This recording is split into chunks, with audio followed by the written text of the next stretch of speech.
Glória a Deus, paz, que Deus abençoe. Esse relato que eu vou fazer aqui, ele é muito polêmico. Mas eu falo com segurança, falo com firmeza, falo com experiência, falo por vivência desses 18 anos que eu ando ajudando algumas pessoas que precisam. Quero falar aqui de as consequências de abuso sexual.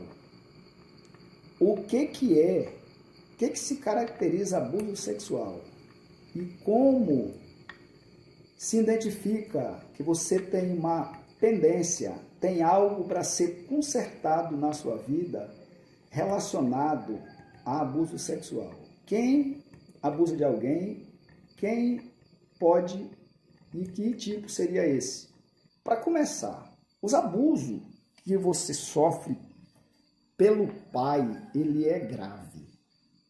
Ele é um peso muito grande, que dá uma possessão demoníaca tão violenta que dá muito trabalho para muitos pastores. Tem uns que até desistem. Quando o abuso vem do avô, aí eu chamo assim de uma maldição associada, porque já vem aquele acusador: meu pai e minha mãe se separou, meu pai e minha mãe me abandonou, por isso que aconteceu. O diabo fala na mente da pessoa. Ele já é mais pesado. Agora, quando se trata de um abuso vindo de um pastor, vindo de um padre, vindo de uma pessoa da igreja, um pregador, um diácono, um homem, uma mulher que prega na igreja, esse espírito ele tem muita força mesmo para a pessoa se libertar. Por quê?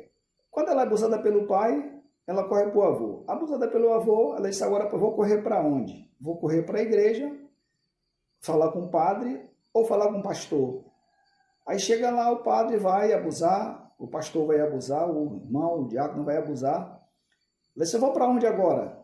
Aí fica chamado as paredes de aço, a parede de bronze na cabeça da pessoa, que ela não quer aceitar, né, ali nem conversa. Falou de pastor, mesmo que está jogando água quente em cima de um gato, ele pula lá na frente. Falar em pastor já dá aquele assombro, já dá aquele medo. Falar, é o pastor. Quando fala em pastor, ele toma aquele susto. Porque um pastor causou um padre, ou igreja, ou as coisas relacionadas à igreja, relacionadas a Deus. Essa dificuldade tem sido muito grande. E tem pessoas até que elas são anos e anos na igreja e vive presa por esse espírito.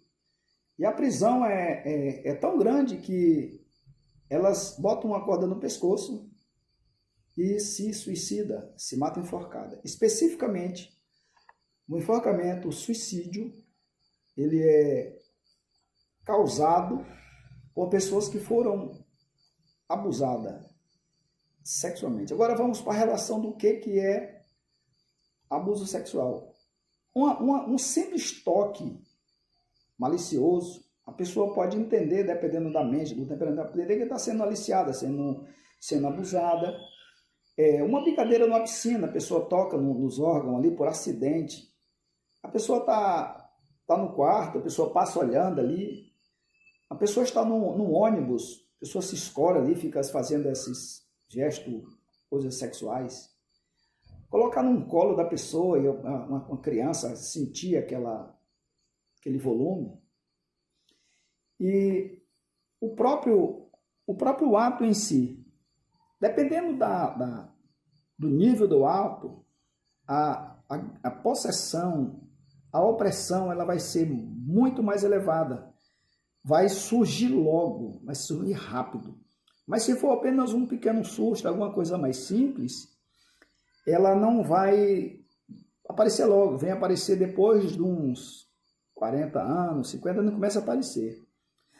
E o que nós podemos dizer para identificar que uma pessoa tem alguma pendência relacionada a isso? Ela tem incidência de sonhos com cobras.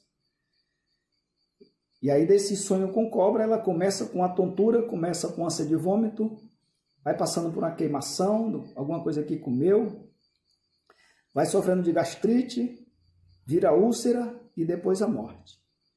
Interessante, algo que é muito interessante é que todas as pessoas que foram abusadas, ou uma irmã foi abusada, ou um parente foi abusado, ou até mesmo na televisão, o cara vê a pessoa que foi abusada, um cara abusa de uma criança, mata, esses relatos que tem, a pessoa olha e diz, um desgraçado desse tem que morrer. Só que Deus quer que todos venham ao arrependimento, todos venham se salvar, ele não se agrada com a morte do ímpio. Daí a pessoa, quando ela morre, o estrupador morre, o estômago incha, dá aquele inchamento no estômago. E todas as pessoas que eu já vi, que fomos orar, que a gente vai orar, coloca a mão, põe a mão, às vezes nem toca, já começa querendo vomitar.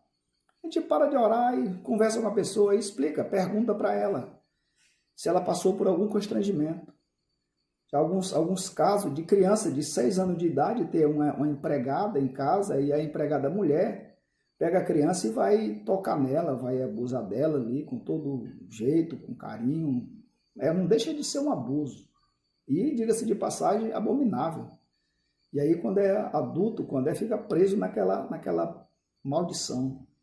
E há casos também de crianças que foram abusadas que nem sabe se foram abusadas, mas manifesta tudo ali na pessoa. E é as pessoas que mais morrem afogadas, ou seja, todas elas que morreram afogadas assim com jeito, perguntando, averiguando, todas elas têm um índice de relacionamento, questão de abuso sexual.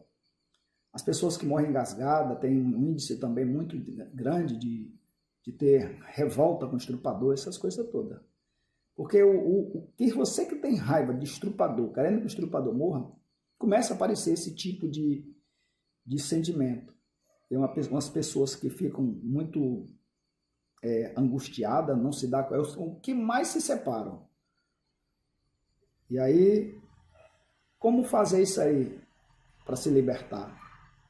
Fazer uma oração, né? Liberando perdão para o estrupador. Eu vou fazer alguns exemplos, né? Dar alguns exemplos, algumas práticas para você praticar em nome de Jesus, para ver o que acontece. Glória a Deus.